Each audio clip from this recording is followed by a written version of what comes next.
دوستو یہ بات ہے 21 اپریل 1526 کی، جب پانی پت کے میدان میں سمرقند سے آئے کابل کے حکمران ظہیر الدین بابر اور ہندوستان کی دہلی سلطنت کے ابراہیم لودھی آمنے سامنے تھے۔ ہندوستان میں راجپوت حکمران رانا سانگا ابراہیم لودھی کے چچا دولت خان اور عالم خان نے بغاوت کر کے بابر کو دہلی پر حملہ کرنے کی دعوت دی۔ ہندوستان میں بابر کا یہ 5واں حملہ تھا اور پانی پت کی اس پہلی لڑائی میں دونوں حکمران ایک دوسرے کا صفایا کرنے کی خواہش سے آئے تھے۔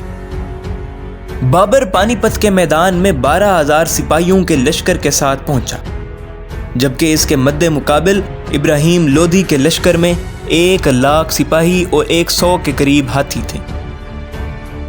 لیکن بابر کے پاس ایک خاص اور جدید ہتھیار تھا۔ یہ ہتھیار کون سا تھا؟ پانی پت کے اس میدان میں دونوں جنگجوؤں کو کن مشکلات کا سامنا کرنا پڑا؟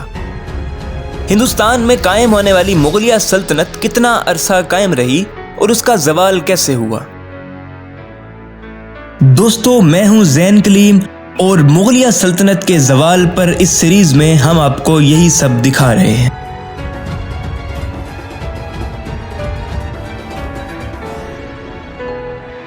بابر کے پاس ایک ایسا ہتھیار تھا جو ابراہیم لودھی اور اس کی فوج کے لیے بالکل نیا تھا۔ اس جدید ہتھیار کا نام تھا توپ، جو ہندوستان میں کبھی استعمال نہیں ہوا تھا۔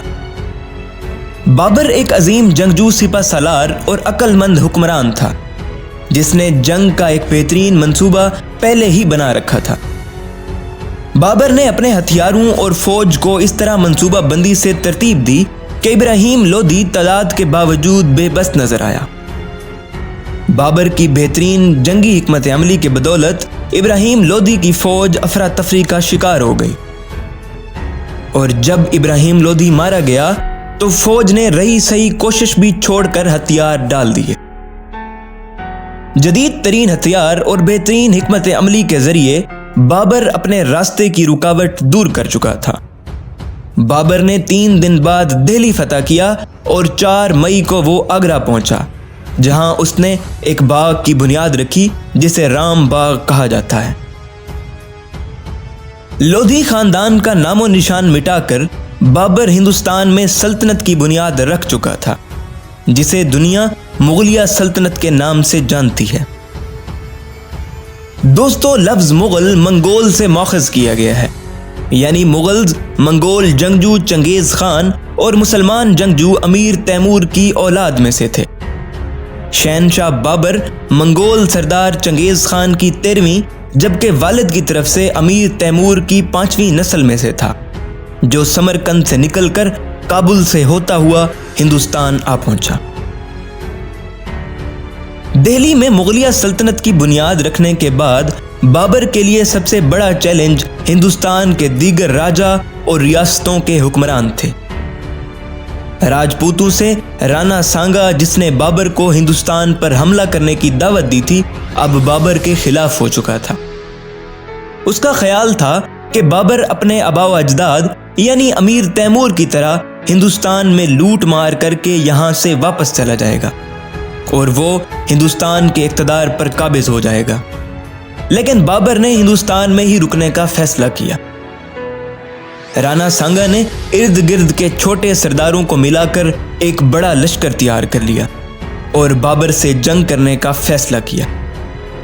بابر نے اس جنگ میں رانا سانگا کو شکست دی اور ہندوستان پر اپنی گرفت مزید مضبوط کر لی۔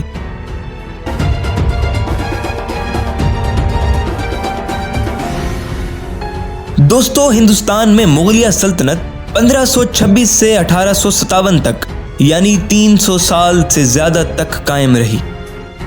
اس پورے عرصے میں کئی شہنشاہوں نے حکومت کی۔ عام طور پر مغلیہ سلطنت کے اس دور کو 2 حصوں میں تقسیم کیا جاتا ہے۔ پہلا دور حکومت شہنشاہ بابر سے لے کر شہنشاہ اورنگزیب تک ہے، جس میں مغل سلطنت کا عروج رہا۔ شہنشاہوں نے کئی معرکے سر کیے اور سلطنت کو مزید طاقتور بنایا۔ مغل سلطنت کا دوسرا دور حکومت شہنشاہ اورنگزیب کے بعد سے لے کر شہنشاہ بہادر شاہ ظفر تک کا ہے۔ یہ دور پہلے دور سے مختلف ہے۔ اس دور میں سلطنت میں بہت کچھ ایسا ہوا جو سلطنت کے لیے انتہائی نقصان دہ تھا۔